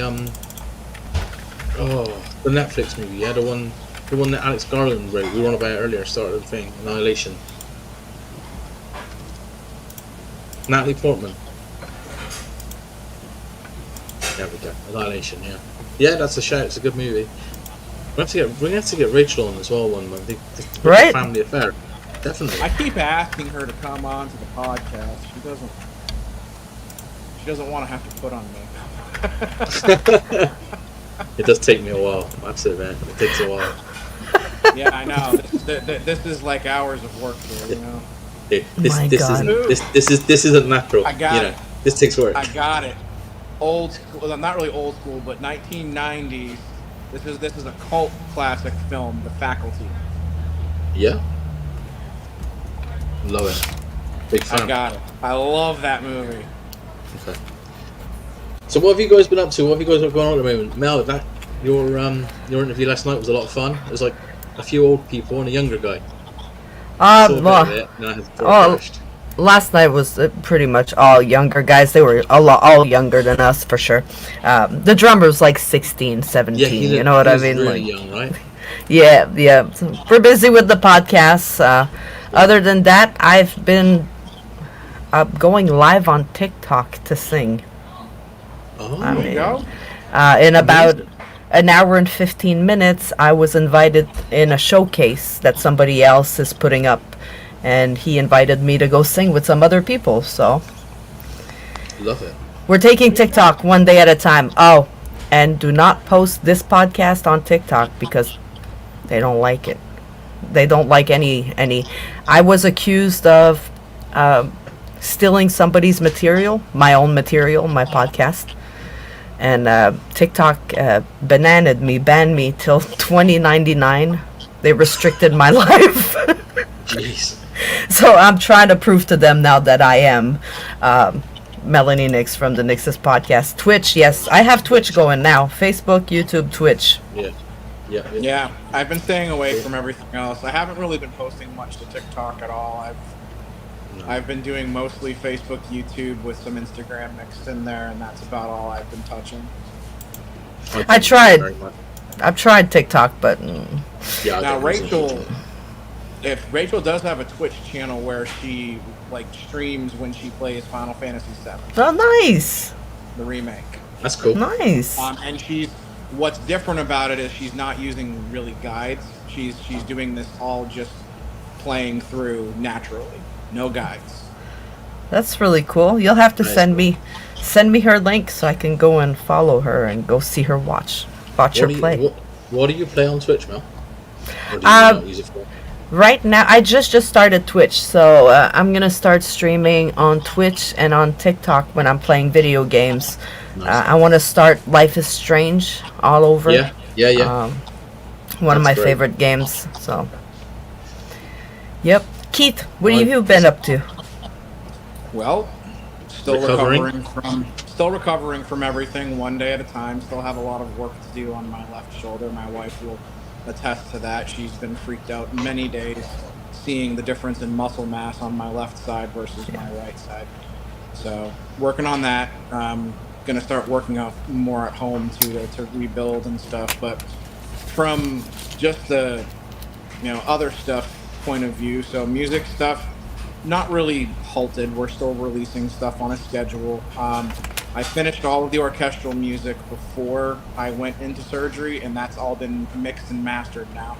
So I'm not sure when the game's gonna come out, so the OST for the game won't come to streaming until we have an actual release date for the game itself. With one exception. We did, for the game, we did an orchestral version of Starfall. So no guitars, heavy metal drums or vocals or anything like that. Just the orchestral arrangement with a new arrangement of orchestral percussion with it. Okay. And that's going to be coming out on the 1-year anniversary of Starfall, which will be July 28th. And then the week prior to that, on the 19th, Remember My Name will be coming out streaming for the first time, and that has Jessica Mercy singing as the narrator, and then Adrienne Jouadou, my French bass opera singer. Already a year for Starfall? That's crazy. Already a year for Starfall. Yeah. Wow. That's crazy. Fast. The dragons, guys, the dragons. 2 years for Waiting for You. So our first single has been out for 2 years. But yes, the dragons, they are there. Rachel and I are going to be hopefully putting together a fun music video for that. So I'm getting Jess George, who plays the guitar on that song, and Adrian to do like playthroughs of the song, Yep. and we're going to try to put together a music video with those playthroughs of Remember My Name and get that one going. And then later in the year we have Children of Times coming out in September, Raise Your Fist will be November, and then Destiny Calling will be right before Christmas. Busy. Busy. And but, all of that and recovering at the same time. And I've already got 8 songs written for album number 2. You're a superhuman, you know what I mean? So, yep, I'm not missing a beat, and I've been rewatching wrestling. I've been rewatching The Walking Dead in my spare time. Nice. Awesome. Busy. Cool. Yeah, keeping myself busy. Yep. You're growing bones. Yeah, that thing that you saw me take off in the middle of the broadcast, that is a cervical bone stimulator. So what it does is it creates like a radio frequency that apparently talks to the bone and promotes and stimulates the bones to grow faster. Okay. Anything. Literally Star Trek tech on my neck, basically. Love it. That's awesome. And I will say that, so people like, I guarantee there's people out there that's like, that's bullshit. No, because I may not feel it for the first hour to 2 hours, but by the time hour 4, which is how long I'm supposed to wear it, comes around, I'm in a significant amount of pain due to it. So it's definitely working. Okay. Yeah. Well, you're looking better every time we do this. It's true. So, onward. Just healing and healing. Let's do it. Onwards and upwards. Yes, sir. Cool. Well, we will be talking about settling on a date after the podcast, because that's always a little more complicated for us. But yes. Yep. She fed Cool. me finally. Yeah, it's Father's Day weekend, so Yes. I'm of course actually, it is, yeah. I haven't had mashed potatoes in like 6-7 months, so I'm getting mashed potatoes tomorrow for the first time in a long time. Oh, you won't sleep a wink tonight? Just pure excitement. I'm prepared for it. I had like a shake and bake fried chicken tonight. I'm used to having a lot more vegetables and yogurts and all kinds of other things. Still do have a problem swallowing, so this could be fun. Little bites. Take your time. Yeah. Exactly. I can't sing. That's the other thing that's driving me insane is I can't sing. I've got no power. I've got no power to my voice. I can sing like bass notes and like do basic stuff, but as soon as I try to belt anything out, the sound just doesn't come out. My voice box is non-existent still. gonna So take I'm hoping time, that dude. will come back. Yeah. Oh, that's part of recovery. He said 6 to 12 months for the voice. Yeah, it's part of recovery. Exactly. Well, guys, it was an amazing night. Indeed. If anyone's still with us, hit up our socials, Facebook, Instagram, YouTube, we're all there. The NYXUS Podcast, Knightfall Band, and the Hathway House of Horror. We're all doing things, we're all keeping things going. I'm only 150 followers away from 3K. Very nice. There we go. Let's Very get that nice. Let's We're get that getting going. close. Share Nightfall. Let's go. Absolutely. Marc is close to the 5,000, I think. Yeah, closing in. And I haven't been looking at my numbers. It's it's been interesting the last few weeks. I've had you've grown. It's funny. Like I've gotten to the stage now where I almost know what movies are gonna hit. Like I knew Scream was gonna go over. Well, it was never in doubt. So yeah, I've got the 6th movie in the series that will be revealed will be out on Tuesday, and that's that done until the new one comes out. From there, we're going over to the Abaddon Hotel with the 4 Hell House movies, which are varying in quality but a fun time. As always, requests, I'm more than happy to take them. I'm more than happy to go through them and do them. We still got to get Mel to record Event Horizon. I'm never going to let it go. We have to watch it. We have to watch it together. Just watch it, all of us. It's fine.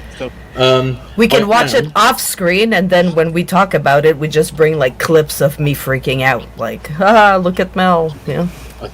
And if that works really well, we'll find stuff even more depraved for you to watch. Awesome.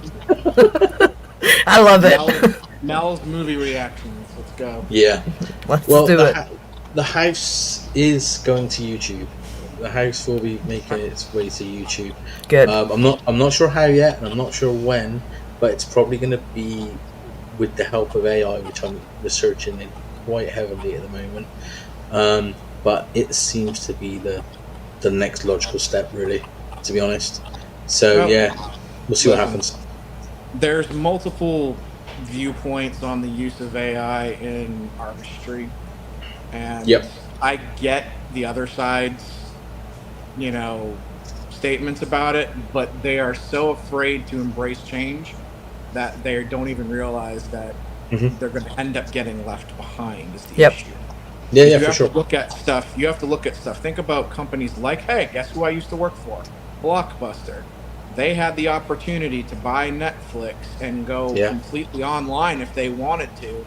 They turned it down. Their company went bankrupt and went under, and Netflix is now one of the biggest in the world. Yep. Yeah, it's true. Look at Kodak. Kodak did not want to embrace digital photography. They said it was going to destroy photography. It hasn't destroyed photography. It's enhanced photography. And there are people who still do film. Okay, I get that. Actual film. Well, you can't compare film and digital, just like you can't compare an artist doing something and AI doing something. Yeah. So, from a musician's standpoint, everyone's afraid. Everyone keeps calling AI soulless and all this other stuff. Okay, I get that side of it. But the other side of it is if you have a trained musician using it as a tool to help them, come up with a demo idea. It's not soulless because all of the ideas that are being prompted and put into it, and then the takes of the music that you decide to keep are all based on you and your mind and your ear. So it can't be soulless. People think that you go there, you say AI, okay, I want this. You have to be specific. No. You have to be very specific. If not, you're not going to get what you want. With me, so some of the more craftier AI programs for music allow you to upload, like even you humming a track, like a melody, and then it helps you build the song from that. Okay. Really cool, right? So, I had some demo ideas that were done like really crappily on a keyboard, and I just tossed them in and said, okay, this is what I'm doing. This is what I want, and then I would generate something, and then there would be like 2 takes. If I didn't like either, I'd generate again, again, until it gives me something similar to what I already hear in my head. So the reason why I started doing that for coming up with some song ideas is because I can't sit in my regular chair for longer than an hour at most. Yeah. Right, and and the bench stool for my keyboard has no back whatsoever, so it hurts even more, a lot faster to do anything. But with the AI programs and tools and stuff like that, and that's what I'm using it as. I'm using it as a tool. I'm not going to be releasing this music as a finished product. No, exactly. Right? It's to get the idea down and get it into the direction that I want it to go, and then when I'm able to get back into the studio, the ideas are already concrete and solid, and then I can go and start mapping and tracking each of the parts that I would like to do. And that's how you can use AI to enhance the things that you do, not replace the things that you do, but enhance them so that you can get even better at your own craft. I'm not the greatest at writing stuff, so sometimes when I'm like writing like a paragraph, it may not sound really, professionally written or something like that. So you can take that, put that into, an AI program and say, hey, take this and rewrite it professionally. Boom. You can now sound a little bit better, but by doing that, and now you're rereading the results that you get, right? By doing that, you are also teaching yourself how to write more professionally. Yeah, exactly. Like I say, you're not just using it to produce stuff for you. It's aiding you Right. in the natural process. Right. I'm working with a studio, like a studio, a program at the moment that I found, which was highly recommended and free, which is great because I'm just experimenting. And this one is very much like Mel was saying, where you really have to do the work. You can't just click, a few word sentences into it. If I want it to be the best version of something, I'm putting a whole review into it, basically. So I'm still doing the work. It's not like I'm not doing the work. And then But it generates. you might have AI rearrange a paragraph. Or Yeah. But it only generates based on what you give it. The more you give it, the better it'll be. So we'll see what happens with it. It's a ways off yet, that's for sure. But it is the next step in terms of for the house, for sure. Most of the time when you're generating stuff, it's just a lot of the times it triggers something. Like it's there to give you an idea of where to take it. And like, okay, I like how it said this, but I don't like this. But now I know what I want to say, so I'm going to now re-edit it to what I want it to be. It's the same thing with lyric creating. Let's say as a musician, you're writing a lyric and you get stuck. You're like, good Lord, what should I write here? I can't find the right words. So then you type that into a chat GBT and you're like, give me some ideas for this line here that you've highlighted, right? And then it'll shoot out like 10 different things. And of course, none of it is exactly the way that you need it to be. But then all of a sudden, it sparks the idea that you need to complete the lyric. It helps you break writer's block. That's how you use AI as a tool. Yeah, we are. We haven't said bye yet. Very good. I was thinking, are we still alive? Yeah, exactly. No, you're right there, Keith. It's a tool to be used in the right way. I think if you're using it just for it to do your job for you, then yes, it could be cold. But if it's enhancing the work and the talent you've already got, then so be it. Like you say, it's where the world's going anyway. So why not jump on board? Look, AI is here to stay. It's technically been here for a long time. It's just gotten better and better and better. Many companies are using it in their chat programs for talking to customers. It's being used even in music software and writing software to help. I mean, if you think about it, Word documents with autocorrect on spelling and sentence structure, that's artificial intelligence doing that for you. It's doing I use Grammarly on. It's helping people. Like I'm on both sides. AI scares the living shit out of me. At the same time, I'm French Canadian, right? So when I write an English text, I don't have as vast of a vocabulary as other people would have in English. Well, AI makes me sound a lot smarter than I am. So I love AI for that sometimes. You know what I mean? Like it helps me look a little more like I have a bigger vocabulary. I'm not using awesome 10 times in the same paragraph. We've had job applications recently in my day job where they just look a bit cold, I guess is the best way of putting it. And we've asked the candidates directly, did you write this? And well, yeah, we did, but we did it with the use of AI. Not doing anything wrong.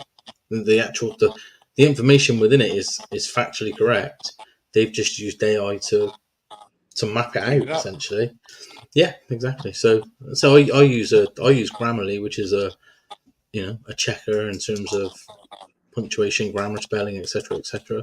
Does it catch everything? No. Do I always make sure I read back? Yes, but it catches a lot. I mean, there's it's one of those. So it's the way the world's going. So it's the next natural step in terms of what I'm doing. I think. Don't get left behind. That's all I have to say. Exactly. No, exactly. So. But it's all good. Guys, it's been a pleasure as always.